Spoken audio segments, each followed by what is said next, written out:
It's one scary bug. They have a very formidable stinging apparatus and they can inject quite a bit of venom. Shown here next to a Canadian wasp, they originate in Asia, where they're nicknamed the murder hornet for swarming and killing people. There have been significant annual casualties as a result of this defensive behavior of these hornets. You're talking about a few dozen people every year, at least in Japan. Another fear is the impact on already troubled honeybees, which the Asian hornets can quickly decimate. Damage will occur, there's no question, but I think that beekeepers are pretty savvy operators and will deal with them successfully.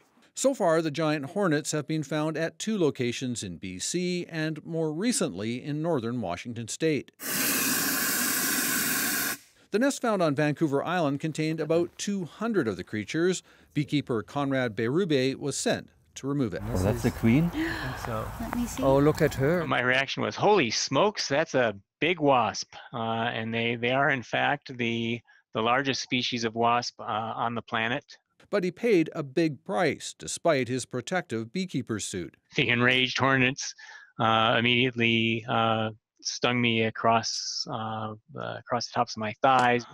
It was like having red-hot thumbtacks driven into one's flesh, and not everybody is into that. So it was quite painful.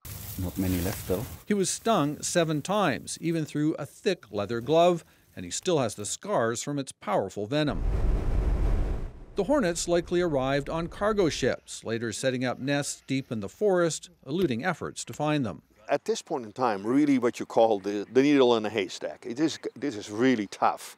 But tracking them is important before more emerge and reproduce. Greg Rasmussen, CBC News, Vancouver.